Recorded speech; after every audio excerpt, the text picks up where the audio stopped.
Vous avez de la documentation de projet à mettre à disposition de toutes les parties prenantes. Vous avez un besoin pour un portail pour votre entreprise. Vous avez besoin d'un petit intranet, mais quelque chose de tout simple et de vraiment pratique.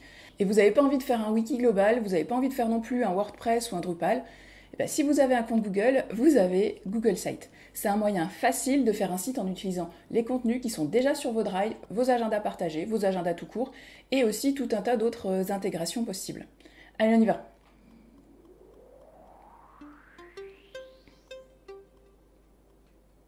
Donc d'abord, pour trouver Google Sites, vous vous rendez donc sur votre page ou sur votre Gmail habituel et vous allez dans la gaufre.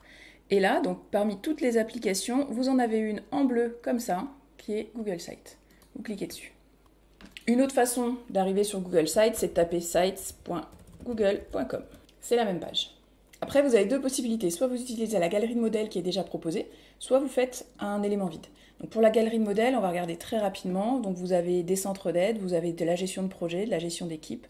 Vous avez un portail d'entreprise qui est déjà prévu. Pour les petites entreprises, vous avez aussi des exemples avec des restaurants, un salon, un portfolio photo, et ainsi de suite. Et pour tout ce qui est classe, professeur, vous avez en fait de la possibilité de faire le site de votre club avec déjà des modèles tout prêts. Donc je vous laisse voir tout seul les modèles comme ça, ou si ça vous intéresse, on verra dans une prochaine vidéo. Et on va partir sur un modèle vide pour vous montrer comment ça marche globalement. Donc quand on arrive sur la page de Google Sites, comme d'habitude, on a en haut à gauche le nom du site. Et donc là, on va mettre mon site interne, par exemple. Vous voyez que toutes les modifications, comme tous les outils Google, sont enregistrées d'office. Vous avez la possibilité d'annuler ou pas. Vous avez l'aperçu, donc pour voir ce que ça donne sur un ordinateur ou sur un portable au fil de l'eau. Vous avez, comme toujours, la possibilité de partager. Vous avez un certain nombre de paramétrages. Donc on va commencer par là. On peut avoir un menu qui se met en haut ou à droite. Vous pouvez choisir les couleurs. Donc soit c'est blanc, soit c'est transparent, soit c'est sur fond noir. Et vous pouvez faire une recherche soit dans tout le contenu de votre entreprise, soit juste sur ce site. Ensuite, on va mettre un logo, parce que c'est bien que notre site il ait un logo. Donc dans Images de marque, on va importer notre logo. On peut mettre un petit texte. Et je vais choisir la couleur du thème que je vais utiliser. Donc vous voyez que par défaut, il prend toutes les couleurs qui sont sur mon logo. Et donc toutes les couleurs qui me sont proposées par la suite seront déjà les couleurs de ce logo. Donc ça permet d'avoir quelque chose d'homogène et d'assez intéressant. Pour le favicon, bah c'est pareil, il nous propose un petit favicon. Donc moi je vais chercher dans mes logos. Donc vous voyez qu'il ouvre votre ordinateur et vous pouvez soit aller sur votre drive, soit aller chercher donc, ce que vous avez besoin. Alors on va prendre celui-là par exemple. Ensuite, on a dans la partie gauche ici les outils du lecteur. Donc on peut faire des liens d'ancrage ou pas, on peut afficher la date de la dernière mise à jour. Donc ça c'est très bien quand c'est un site interne pour que les gens sachent si les données sont fraîches ou pas. On peut mettre du Google Analytics et on peut afficher une bannière d'annonce. Alors on va le faire. Dans le cadre où vous êtes sur un intranet ou dans votre gestion de projet, vous pouvez mettre en bannière la prochaine échéance quand elle arrive à quelques jours.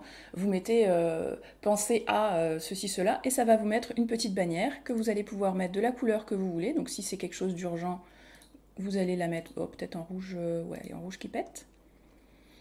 Et vous pouvez mettre un bouton ou un lien dans cette même bannière. Donc par exemple, pendant le Covid, c'était attention aux mesures barrières, et il y avait un lien pour aller voir toutes les mesures barrières. Donc s'il y a une formalité à faire, vous mettez un bouton pour aller vers les formalités en question. Est-ce que je veux que ça s'ouvre dans un nouvel onglet et est-ce que je veux que ce soit visible que sur la page d'accueil ou sur toutes les pages? Quand vous faites une bannière d'annonce parce que vous avez quelque chose de critique à partager à vos usagers, mettez-le sur toutes les pages. Si c'est juste une bannière de bienvenue ou un petit rappel sur un truc qui n'est pas très critique, vous pouvez le mettre que sur la page d'accueil. Donc tout ça, c'est ce qui se passe dans la roue dentée ici. Donc vous voyez que la configuration est quand même relativement simple, il n'y a pas 3000 paramètres, et vous avez votre début de site. Donc là, ça vous met l'entête, je peux modifier le logo. Ça vous met donc les informations que vous pouvez retourner, modifier directement quand on clique sur la roue dentée ici. Et sur chaque partie, vous allez avoir une petite corbeille et la possibilité de changer les choses. Donc on va mettre mon site, c'est projet blabla. Et je peux changer l'image de fond. Donc je vais peut-être importer une image. Donc là, il a trouvé mon image et il me dit, bah voilà, est-ce que tu veux intégrer autre chose? Et ici, j'ai la possibilité de désactiver les réglages qu'il a fait lui-même. Donc il me met l'image un peu plus sombre, un peu plus en arrière-plan. J'ai la possibilité de changer l'encre pour l'image, parce qu'en fait, comme l'image est trop grande, qu'est-ce que je veux faire? Bon, là, en l'occurrence, il n'y a aucune des propositions qui me satisfait réellement. On va garder le haut de la tête, on va voir, c'est pas grave.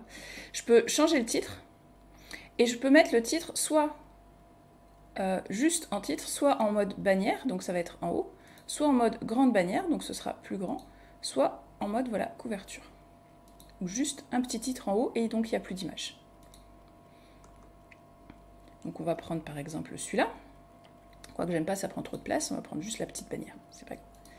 Vous voyez, comme j'ai coché le moteur de recherche, j'ai directement ici le moteur de recherche. Ensuite, comment je fais mon site? Maintenant que j'ai configuré mon en-tête, ma première page et tout ça, ben en fait, ça va être très simple. Je vais prendre ici des zones et ça va les intégrer. Donc là, j'ai mis une zone de texte. Mais je peux aussi mettre une zone de drive. Et donc là, je vais chercher mon drive partagé, par exemple, sur une de mes formations, et je vais mettre les exercices et je vais insérer le drive d'exercice. Et donc vous allez voir qu'il va me proposer vraiment une vue comme si j'étais dans le drive. J'ai bien tous les documents que je peux cliquer et je vois la dernière modification et par qui. Je peux ajuster la taille de tout ça avec une grille ou pas en fonction de ce que je souhaite. Et je peux le déplacer aussi pour pouvoir l'ajuster. Donc là, vous voyez qu'il me met des guides en bas à gauche pour pouvoir montrer que là, ben, ce sera centré, j'aurai le même espacement à gauche et à droite. Donc ça, c'est des petits blocs qu'on peut mettre. Donc je vous le montre rapidement, n'hésitez pas à mettre dans les commentaires si vraiment ça vous intéresse. Comme ça, je ferai des vidéos plus détaillées sur chaque module. Là, juste, on passe vite pour faire vraiment une initiation à ça pour que vous voyez un petit peu ce qu'on est capable de faire. Je vais faire une nouvelle page ici, avec le gros plus qui est en bas. Donc ma page, je l'appelle, je sais pas, les copiles par exemple, parce que je suis sur mon projet et j'ai des copiles. Zut, j'ai oublié le L. Donc vous voyez qu'il me reprend la configuration du site. J'ai dit que je voulais la bannière sur toutes les pages, donc là j'ai ma bannière. Il me reprend le titre, mais je peux changer en fait de nouveau cette image, ou je peux faire en sorte que sur celui-là, j'ai que le titre. Et là, je vais aller mettre mes différents copiles. Et vous voyez qu'en dessous, j'ai d'autres modes de présentation et j'ai d'autres petites choses que je peux faire. Et donc je pourrais dire, ben voilà, je vais mettre le copile, un copile par groupe réductible, et donc ça va être un truc qu'on ouvre et qu'on ferme, un petit peu comme les FAQ. Donc je sais pas, j'ai le copile du 12 décembre. Donc là j'ai mis mon copile du 12 décembre, et je vais mettre le résultat du copile, les actions à réaliser, par exemple, blablabla, blablabla. Et je peux rajouter un lien vers une autre page où je vais décrire plus en détail le copile. Je peux mettre un séparateur, je peux mettre un carrousel d'images, enfin, vous voyez que j'ai vraiment l'embarras du choix de ce que je peux mettre. Et si je mets une table des matières au-dessus, il me trouve que ça c'est un titre et il va me faire une table des matières. Si je mets d'autres groupes réductibles, donc j'en mets plusieurs, donc j'ai eu aussi, je sais pas, le 13, le 15 novembre, et je sais pas, le 3 janvier. Vous voyez que le sommaire se fait tout seul. Vous pouvez mettre des boutons pour aller accéder à autre chose. Vous pouvez ajouter des documents, des éléments d'agenda ou du YouTube. Donc je vais vous montrer rapidement pour une présentation déjà, parce que moi je l'utilise tout le temps. Donc si j'ajoute une présentation, je vais aller chercher une de mes dernières présentations par exemple. On va dire, voilà, mon catalogue de formation, c'est très bien. Donc je le sélectionne, je clique sur insérer, il me met mon catalogue de formation, et je peux, hop, pareil que tout à l'heure, le centrer ou le rendre plus grand. Et ça, donc je vais vous montrer ce que ça donne déjà maintenant. Donc vous voyez qu'on n'y a pas passé très longtemps et on a déjà 2 pages de site qui sont efficaces. Donc je vais faire l'aperçu, ici, et ça va me mettre comme si j'étais un visualisateur de mon site web. Donc quand j'arrive sur mon site, j'ai la page d'accueil.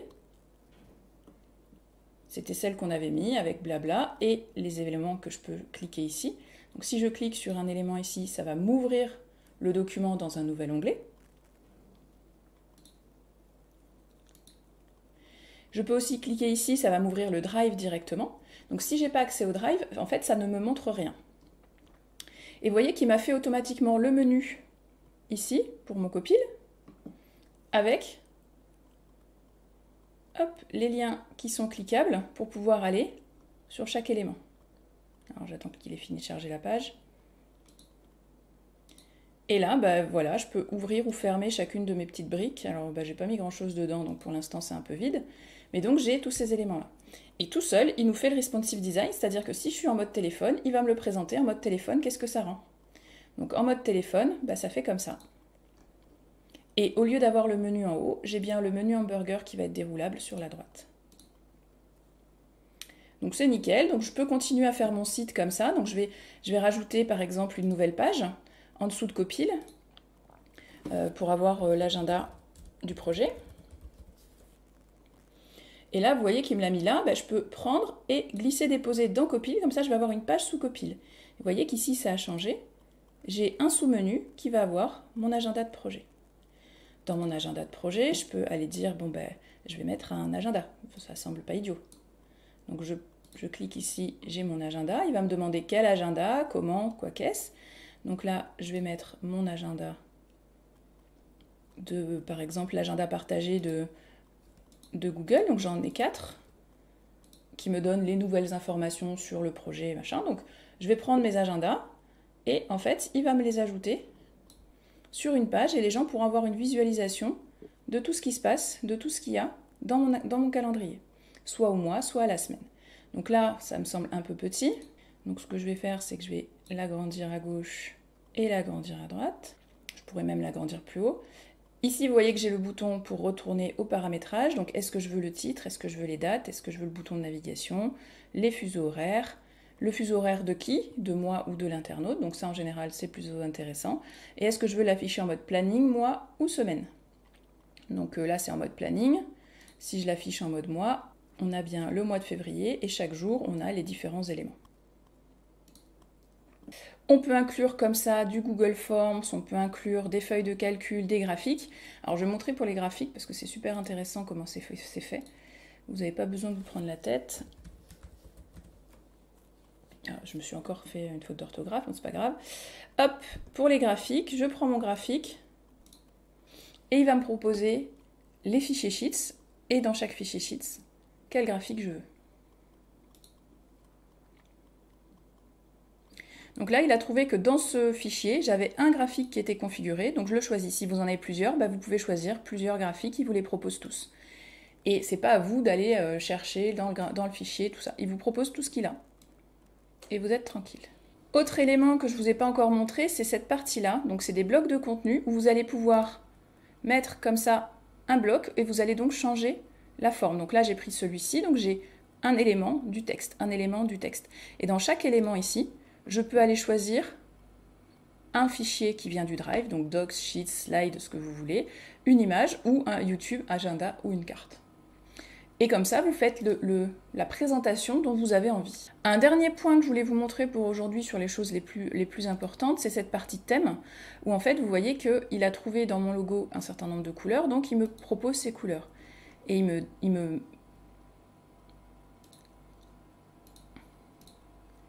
Et donc, avec ces couleurs, en fait, il va faire lui-même quel est le ton principal. Donc, c'est plutôt bleu, c'est plutôt rose, c'est plutôt vert. Et je vais avoir comme ça une tonalité générale sur mon site qui est choisie en fonction des couleurs que j'ai déjà dedans. Je peux aussi choisir ma police, est-ce que je la veux légère, classique ou épaisse? Et c'est à peu près tout ce que je peux choisir d'ailleurs, hein. C'est vraiment quelque chose de super simple. Et ensuite, on a d'autres présentations, j'oserais dire, et c'est à moi de choisir laquelle je veux, et je peux faire les miennes en fait. Je peux aller choisir les présentations que je veux et créer un thème de site, comme ça tous les sites de mon entreprise se ressembleront. Comme on est dans un outil collaboratif avec Google, on a la possibilité de partager. Donc vous pouvez partager à quelqu'un pour qu'il puisse voir le site, mais vous pouvez aussi partager à quelqu'un pour qu'il puisse vous aider à éditer le site. Donc là, vous mettez une adresse.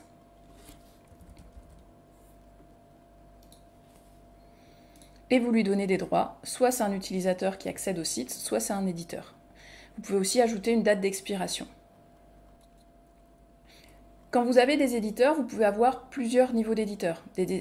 Vous aurez sur chaque site un seul niveau d'éditeur, mais c'est à vous de choisir quel degré d'édition vous donnez à vos utilisateurs. Soit les éditeurs peuvent publier le site, soit ils peuvent juste modifier les autorisations, ajouter les collaborateurs. Ça se configure dans la roue dentée qui est en haut ici.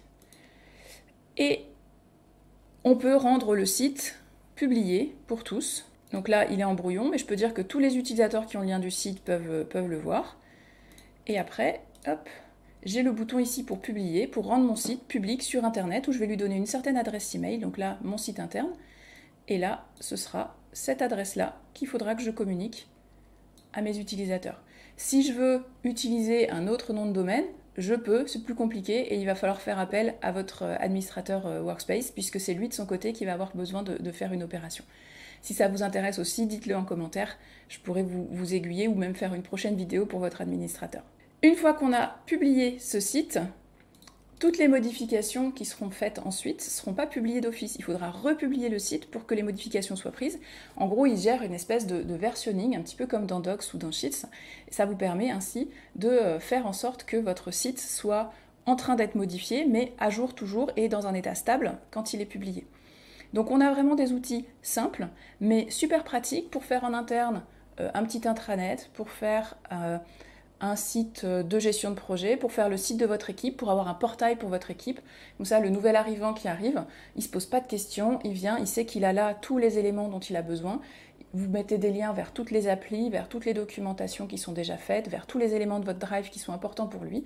Et comme ça, il y a vraiment tout ce qui va bien. Éventuellement, dans une prochaine vidéo, je vous montrerai l'intégration avec Data Studio, parce que ça permet aussi de s'intégrer avec Data Studio, ou Looker Studio comme c'est le nouveau nom. Et ça vous permet aussi, comme ça, de faire vos tableaux de bord et de donner au manager le tableau de bord de l'équipe en un seul point, pour qu'il y ait vraiment tous les éléments qu'il concerne, sans que vous ayez besoin régulièrement d'y revenir pour lui redonner les URL. Donc voilà, j'ai fait assez vite parce que c'était qu'une vidéo découverte, donc n'hésitez pas à me dire si ça vous intéresse ou si je suis allée trop vite. Et on refera comme ça des vidéos sur le thème de Google Sites parce que c'est un moyen gratuit, facile et sans code de faire des petits sites. Donc c'était Mélanie de la chaîne Le Monde Numérique de Mélanie. Je pense que la vidéo que je vous mets en dessous va vous plaire, c'est aussi une vidéo découverte. Allez, à bientôt.